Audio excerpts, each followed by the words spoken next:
Custo de vida, emprego e desemprego, cesta básica, tarifas públicas, salário mínimo. Agora, na Brasil Atual, a análise do DIEESE. Fausto Augusto Júnior, diretor técnico do DIEESE. Ele vai falar de um tema que a gente estava falando agorinha, no finalzinho da entrevista com o Wagner Romão, que é sobre o Fundeb, né? Sobre a importância, né, da educação e a importância desse fundo, né, de manutenção e desenvolvimento da educação básica e de valorização dos profissionais de educação. E Fausto gravou para a gente a participação dele hoje. Bom dia, Fausto. Bom dia, Marilu. O debate de hoje é sobre educação. A questão posta para a gente hoje é a questão de como é que a gente pode continuar um processo de melhoria contínua da educação básica brasileira.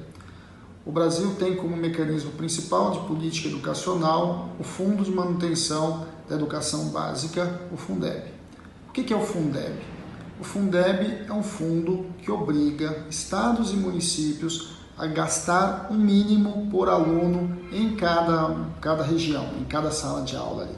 Ou seja, os recursos destinados para o fundo são reorganizados de modo que tenha um percentual mínimo de gasto para cada estudante em cada estado, em cada município.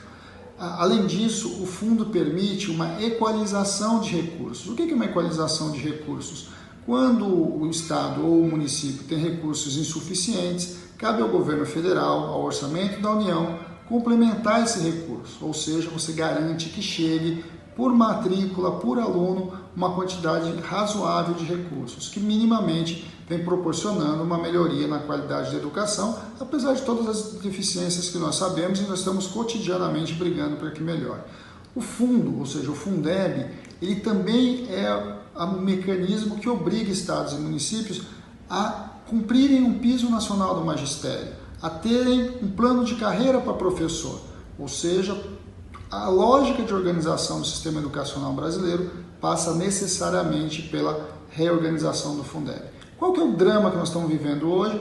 É que o Fundeb, deixa de existir em 31 de dezembro de 2020 e cabe ao Congresso Nacional se pronunciar e manter o fundo, continuar com a política do fundo ou extinguir o fundo ou modificá-la.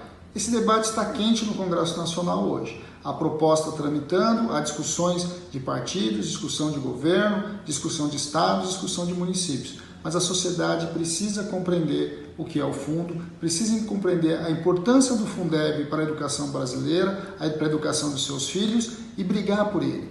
Brigar por ele porque este é um debate em que, ao a gente conseguir transformar o Fundeb em um fundo permanente, nós continuamos o processo de melhoria contínua da educação. Caso ele se extinga, o que nós vamos assistir é uma desestruturação da educação básica no Brasil. Para você ter uma ideia, no estudo recente que nós fizemos, 94% das matrículas, ou seja, 94% dos alunos da educação básica no Brasil será atingida caso o Fundeb acabe. Isso é muita coisa. Muitos municípios serão afetados, em especial os municípios mais pobres, em especial os alunos das escolas mais distantes, com mais dificuldades, com menos recursos. Manter o Fundeb não é uma luta simplesmente do sindicato dos professores, das entidades ligadas à educação. A briga pela manutenção do Fundeb é uma luta de todos nós, é uma luta da sociedade. É uma luta dos metalúrgicos, é uma luta dos químicos, é uma luta dos bancários, é uma luta de cada um que está olhando para o futuro do país e vê a educação como essencial para a gente desenvolver esse nosso país. Não só do ponto de vista econômico, mas das relações, de transformar esse país num país melhor. A briga pelo Fundeb, a luta pelo Fundeb, pela manutenção do Fundeb, é uma luta de todos nós. Está aí, portanto, a participação de Fausto Augusto Júnior, diretor técnico do DIEESE.